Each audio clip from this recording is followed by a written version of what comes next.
first rule of success is to have a vision. You see, if you don't have a vision of where you go, and if you don't have a goal where you go, you drift around and you never end up anywhere. It's like you can have the best ship in the world, you can have the best airplane in the world. If the pilot or the captain doesn't know where to go, it would just drift around. It would not end up anywhere, or most likely in the wrong place. So I was very fortunate that I stumbled onto my vision. I mean, as you know, I was born in 1947 in Austria after the Second World War. And I didn't really like Austria when I grew up. I couldn't wait to get out of there.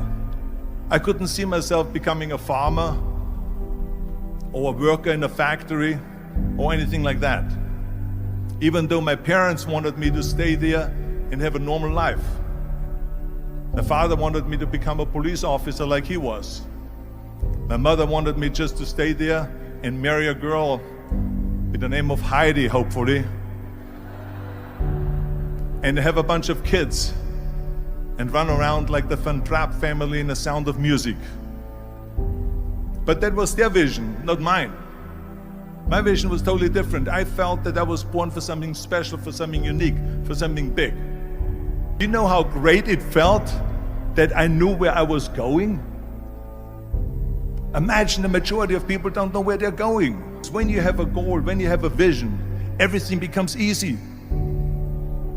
Because remember that in America, for instance, when you study, you will see the percentage of people that like their jobs.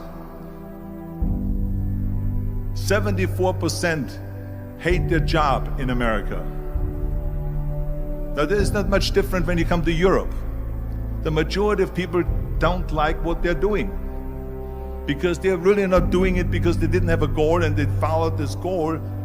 They just aimlessly drift around, and then all of a sudden there's a job opening, so they get that job because you have to work. But then when you work, it's a chore. It's work. It's not fun. So if you think about, only a quarter of the people really enjoy what they're doing in life. That is unbelievable if you think about it. So I felt so blessed that I knew what I was doing.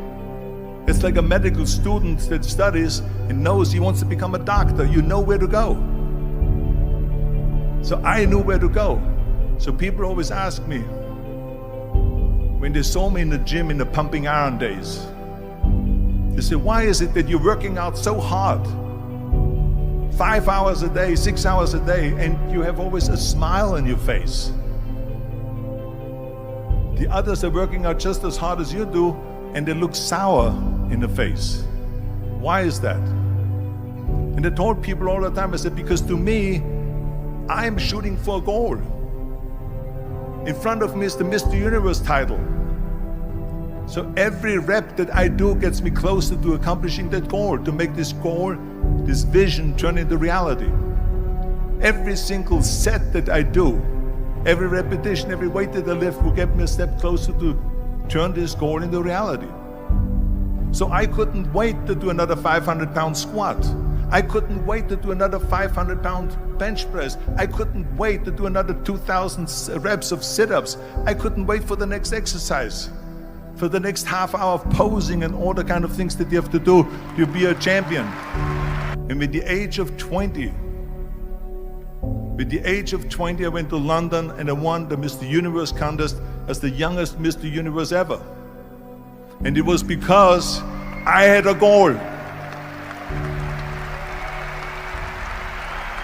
So let me tell you something, visualizing a goal and going after it makes it fun.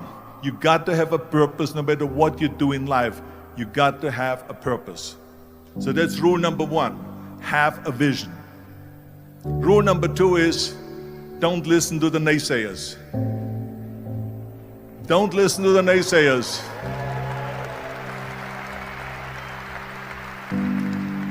Everything I ever did, the thing that I heard out of people's mouth was, that's impossible. That can't be done. Or no. So whenever someone said to me, it can't be done, I heard, it can be done. When they said no, I heard yes. And when they said it's impossible, I heard it is possible. I'm a strong believer of what Nelson Mandela said, that everything is always impossible until someone does it. Well, I'm going to be the one, I said to myself, I'm going to do it and I'm going to show it to them. Maybe it has never been done before. That's perfectly fine with me. But I'm going to do it. And I did not listen to the naysayers. The next thing, the third point that I'm going to make to you is, before we sit down with Jürgen and talk about the rest of the three, is work your ass off. There is no magic pill. There is no magic out there. You cannot get around. You have to work and work and work. And it drives me crazy when people say that they don't have enough time to go to the gym for 45 minutes a day and work out, or to do something for 45 minutes to an hour a day to improve, if it is physically improve or if it is mentally to improve. Imagine you read 1 hour a day about history. How much you will learn after 365 hours in 1 year. Think about if you study about the history of musicians, of composers, how much you would know. Imagine if you would work on the business, on some business that you want to develop every day for an hour. Imagine how further along you will go and get. So it drives me nuts because we have, when people say we don't have the time, we have 24 hours a day. We sleep 6 hours a day, so that gives you still 18 hours. Now there's someone shaking their head out here in front. They say probably, I don't sleep 6 hours, I sleep 8 hours, right? Or just sleep faster.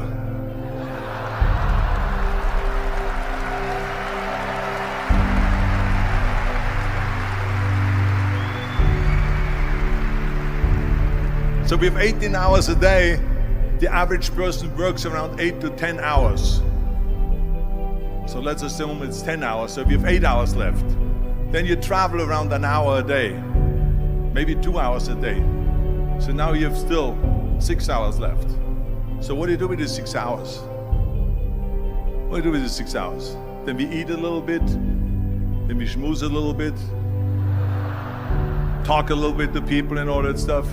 But you can see how much time there is available if you organize your day. So you got to work hard. I mean, let me tell you something. When I went to America, I went to college. I went and worked out 5 hours a day. And I was working on construction. Because in those days in bodybuilding, there was no money. I didn't have the money for food supplements or anything. So I had to go to work. So I worked on construction. I went to college. I worked out in the gym, and at night from 8 o'clock at night to 12 midnight, I went to acting class 4 times a week. So I did all of that. There was not one single minute that I wasted. I became very friendly with Muhammad Ali in the 70s. And Muhammad Ali worked his butt off. And I saw it firsthand. And I remember that there was a sports writer that was there in the gym when he was working out and he was doing sit-ups. And they asked him, how many sit-ups do you do? And he said, I don't start counting until it hurts. Now think about that. He doesn't start counting his sit-ups until he feels pain. That's when he starts counting. That is working hard. And so you can't get around the hard work. It doesn't matter who it is. As a matter of fact, I believe what Ted Turner said, work like hell and advertise.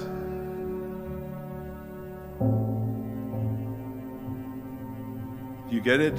Work like hell, go to bed, and early to rise, work like hell and advertise.